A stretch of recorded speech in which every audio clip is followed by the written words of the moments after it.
What up, guys? It's the Analytics Den. Today, I'm going to talk about why I think the Detroit Lions had top 3 NFL draft and my statistical prediction for these rookies. I'm also going to be making a video tomorrow about why I think the Detroit Lions will make the playoffs in 2022. So let's start. Number 1 graded edge in college football with a 94 PFF grade by our boy, Aiden Hutchinson. He had the most college football pressures since 2019, despite being only a full-time starter with 126 pressures, along with other good Pro Football Focus grades, where he would have a 93.7 overall grade, 92.4 pass rush grade, 91.8 run defense grade, and of course 126 total pressures, despite not being a full-time starter till this last season because he got injured in 2020 and being a rotational guy in 2019. 125% of his pressures were cleanup/coverage sacks. That makes him the only player who was better than him was Arnold Egapiti, and Kayvon was tied with him. Boy Maffei had more, George K had more, Pascal had more, Jermaine Johnson more, Nak Bear had more, Drake Jackson had more, Trayvon Walker's more. Which, by the way, Trayvon Walker, nearly half of his pressures were that. Considering the fact he only had 10% of career pressures, and 49% of it was cleanup and career pressures, makes me real glad we didn't end up with Trayvon Walker. He had the most pressures in the season since Chase Young at 73. He really did show some absolute talent. And since 2016, only Young and Hutch had as much pressures. And let's see, 5-year gap. It's pretty impressive by Hutch. His pass rush win rate 24% He's a pass rush win rate 24%, and along with himself some great other stats to go to his name. He destroyed a good OSU line. A lot of people say, oh, well, they're trash. No, the OSU line was actually really good, and they never allowed more than 13 as an O-line. Aiden Hutchinson got 15 by himself, which was also a Pro Football Focus record. He had a 9.88 RAS score, which was pretty dang impressive considering the fact that all his things other than his weight and broad jump were insane. He had 28 bench, vertical was 36. He had himself a 9.16 10-yard split, 8.22 20-yard split, and his 40-yard dash was an 8.13. His 3-cone was a 9.98, and his shuttle was a 9.7, which, fun fact to comment about the 3-cone drill. His 3-cone drill was pretty impressive in the regards to just Bruce Feldman's, where it shows how he did in total on the combine. His 3-cone is the 3rd best at the combine, behind a pair of receivers. With a 20-yard shuttle, a 4.15 is the 2nd fastest, and the only guy who beat him is a foot shorter and weighs 90 pounds less. And of course, he also had himself some pretty insane number about his 3-cone. He had himself the best 3-cone by a guy who's at least 6'5" since 2003, previous record held by Sam Hubbard in 2018.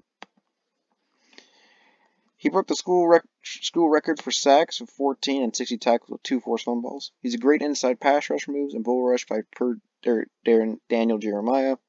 He's versatile. He can play outside linebacker and defensive end. He can play both 3-4 and 4-3 schemes. Now you move on to Jameson Williams. He was receiver 1 before his ACL injury. He had 19.9 yards per catch, 1,572, 15 touchdowns, and a long 94. Along with some interesting other things to add to his name, he only had 79 catches that season, just to show he's impressive. He showed he can run a couple times, and he has 2 returns to his name, one of those being 100. He has the most deep catches in a season since Jamar Chase. That's right. Those two are tied since 2014 with most 50-plus yard touchdowns. He has 140 passer rating when targeted. He was pretty dang impressive at his time over there. He's good at getting yards after the catch, being tied for 2nd at 9.3. The only receiver who's better than him was Jalen Naylor at getting yards after the catch. He's good at route running, which I will show the links for the videos here, but I'll show just a little bit of it in here. He really does show an absolute great. Look at his cut. Nice and open. Right on Texas A&M. He also shows an ability just overall to just find himself to be open and look at this contested catch here. He really does just have great abilities. And of course, my more preferred version is when he absolutely kills a Georgia defensive back. So of course, look at this. absolutely sends himself perfect. Little jab, whoop, causes the fake out from 5, getting himself to have a chance to be open on his throw there from Bryce Young. Just about Scale had 31 run stops and 6 sacks, which was honestly pretty dang impressive in general. Because he also had a 15.9% pass rush win rate, which as we saw was better than guys like Trayvon Walker. He had 90.0 defense grade, 90.4 rush defense grade, 81.2 pass rush grade. He also had 28 QB hurries, which was honestly pretty dang impressive in his own right, considering the fact he kind of played more in the defensive end, defensive tackle role, was kind of the main focus on that Kentucky D-line. He's the highest graded SEC edge. Now, this doesn't mean he was the best edge. It's just he played at a really high level, which generally, if you have a high PFF grade like this, you probably played pretty dang good. He also had a 9.7 RAS score, which, of course, the article came out and said that he made defense slower. He doesn't know what he's talking about. He got 9.81 10-yard split, 8.92 20-yard split, and a pretty decent 40-yard dash as well. He has great explosion grades, 9.26 and 9.48. His bench of 30 shows he's also strong. Carl Joseph also was the next pick, who had 5 interceptions paired with 50 tackles, along with a couple other neat stuff to his name in his career, having himself a forced fumble and a sack, which is pretty fun to think about. The second highest in Pro Football Focus grades for safeties, being in just Power 5 in general, so that's pretty awesome. We got him at pick number 97. This is also just his first year of playing safety. He has elite coverage numbers as well, being number 1 in completion percentage of only 47.4%, best of all safeties drafted this year, and his forcing completion percentage was also second behind Brisker at 21%. He also has some good length to his name, having nice and long arms. Unfortunately, he doesn't have a RAS score due to the fact he didn't participate in a pro day or combine. James Mitchell is the next pick that we drafted in the 5th round. He had the 4th most rec yards by an ACC tight end since 2019, despite him missing last season due to an injury. He's also a former basketball player, which just shows he's a pretty athletic dude in general, despite him not really having an insane athletic grade, but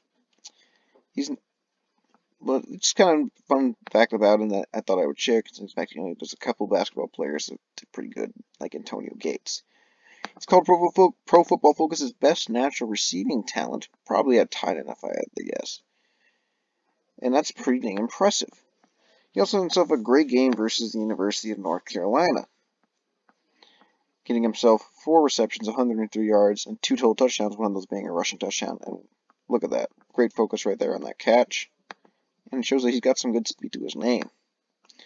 And next we move on to probably my personal draft crush out of our draft is Malcolm Rodriguez, where he had 408 tackles at Oklahoma State University. That's pretty dang insane. He made Pro Football Focus's all-conference linebacker, so they had like a linebacker for each conference they had, and he's with the likes of Nakobe Dean, Leo Chenal, Drake Thomas, and Devin Lloyd. An 84.5 coverage grade, 84 plus total grade highest his 84 plus Pro Football Focus grade was the biggest grade since 2014. And that's pretty dang impressive, considering the fact he's a small dude. He had the second highest run stop percentage in the NCAA, but behind Wisconsin inside linebacker Leo Chenal and also Kansas City Chief. Also, of course, a great tackle right there. Just to boot up with it. He had a 9.48 RAS score, which was pretty dang impressive. Getting himself great speed drills, all being within 9s, and his speed, getting a 9.82 10-yard split, 9.54 20-yard split, 9.65 40-yard dash. He would also give himself a 9.41 shuttle and an 8.06 3-cone, giving himself a 9.76 vertical, and of course, having a 36 bench, which got him a 10, which, fun fact about the benches, he had most benches of any inside linebacker at the combine with 36. And just here's, of course, your evidence here. And along with breaking the record for most benches in NFL history, if we look here at just in general for all positions, of course, Malcolm hasn't been registered yet, but the record used to be 29. That is pretty dang impressive. Now moving on to James Houston. He had 16.5 sacks, 24.5 tackles for loss, and 7 forced fumbles at Jackson State, and a finalist for the Buck Buchanan Award. Of course, here's the evidence here. He also had 2 fumble recoveries and 1 touchdown. So he had pretty good names, good stuff to his name. He had 95.0 pass rush grade per Football Focus and can play both inside linebacker and outside linebacker. Here's just a little bit of evidence considering the fact that he mostly played outside linebacker. College, of course, the scouting department also had him an inside linebacker according to Pro Football Focus. 7.93 RAS score. He only really would do bad at agility drills, which I do think is a bit of a cause for concern, but he did show some good speed, getting 9.58 10-yard split, 9.54 20-yard split, got himself a 9.62 vertical, 9.38 broad jump. And we go now to the 7th round draft pick from Arizona State University, Chase Lucas. So he had himself some pretty great Pro Football Focus grades. So the best coverage grades among returning Pac-12 cornerbacks prior to the year, he had an 84.8. For 2021, top graded Pac-12 cornerbacks, Chase Lucas was only behind Trent McDuffie. He was above guys like Kyler Gordon and Jalen Watson. Top graded Pac-12 cornerbacks through week 2. In the college season, Lucas was number 2. Top graded returning quarterbacks, of course, are already shown. Let's see. I think those were all. Oh yes. Chase Lucas ranks 3rd in highest coverage grades by Pac-12 players according to Pro Football Focus College. Even though above that are guys like Elijah Molden in one season. So that's pretty dang cool by Chase Lucas right there. He had a great final 3 games in this last year. Sadly couldn't find his entire great things. His final 3 games he had 39.8 passer rating. That's shutdown level. He had a great rating also in 2018, so this was one of his full seasons, where he would end up getting himself a 49.5 quarterback rating, good for 5th in the Pac-12 and 23rd nationally. He also had 0 touchdowns given up in 2021, so I can imagine he pretty much balled out this entire year. No touchdowns were given, and he also had 49 starts. He's also an Arizona State University captain, as shown as right here, which I'm going to share with the rest of this later for another point.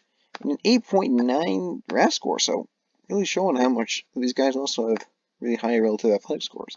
He had 9.0 10-yard split and a great 3-cone at 8.9, 9.0 broad jump, 9.06 vertical. So, overall themes that I kind of noticed in the draft. Holmes drafted a bunch of athletes such high ceiling players. Not one player had a bad RAS score unless they didn't participate. Also drafted a bunch of leaders in his draft, so maybe he's trying to get more of those vocal leaders, guys that build off each other. Josh Pascal was a 3-time University of Kentucky captain for 2019 for 2021. Aiden Hutchinson was a Michigan captain from 2020 to 2021. Malcolm Regas was a 2-time Oklahoma State captain, 2020 to 2021. James Mitchell was a captain last year, and Chase Lucas was a captain last year as well. And then, of course, now for my statistical predictions for rookies. Aiden Hutchinson, I think, will have 60 tackles, 8.5 sacks, and 60 QB pressures and 2 forced fumbles, which is something that may be disappointing, but some may have this realistic expectation of definitely having, for sure, going to have 10 sacks. First off, let's look at some of these almighty year 1 top 5 picks. Chase Young, who was arguably an even better college prospect. His first season, he had 7.5. Nick Bosa, top 5 edge right now. Definitely a better prospect. This past season, his rookie year, he only had 9. And if you're expecting him to get more than 10, well, look out, world. Because Joey Bosa, a guy who he often gets compared to, only got 10.5 his rookie year. So he didn't even get 11. It's not like he's having an insane year to start out his career. It's honestly just unrealistic from him, or anyone to kind of expect him to get to 10. And Jameson Williams, I think if he plays a full 17 games, since that's unsure right now, he got 1,128 yards, 7 touchdowns, and 16.1 yards a catch. I think that's kind of what you would kind of expect from a rookie, year 1 stuff, and I also think it's just because you also have other options like DJ Chark and Amon-Ra, Hawk, Swift, and I think having Reynolds at 4th receiver will be nice. Josh Pascal, I think will get 55 tackles and 5 sacks, kind of what Rockers used to really be like. I think since he's a rookie, he'll kind of have that good year. Kirby Joseph, I think, will have 60 tackles, barring if he starts, 3 interceptions, 8 pass defense, and 1 touchdown allowed passer rating. I do think he kind of struggle maybe as a tackler at times, but I think overall he'll do good in coverage.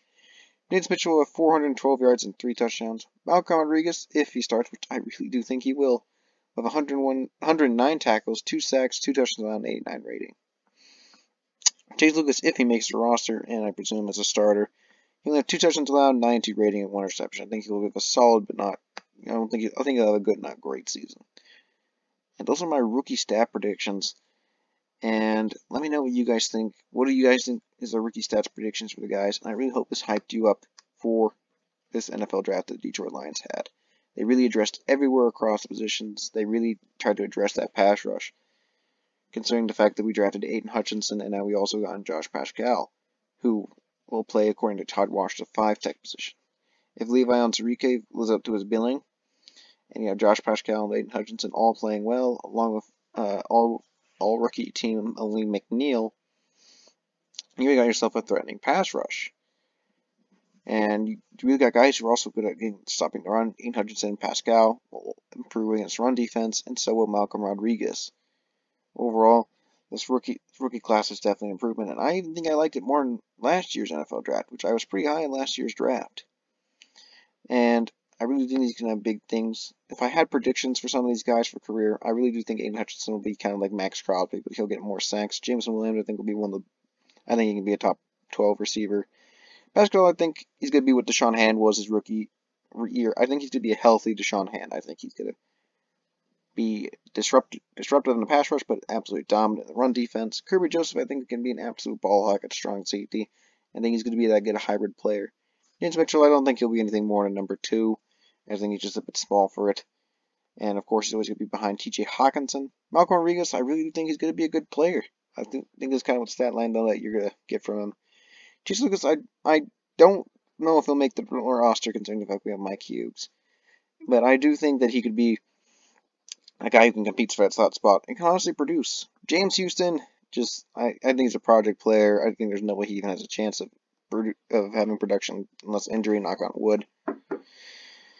But yeah, I think these two are the most likely not to contribute and do anything. But I'm pretty high on Lucas on some of the film.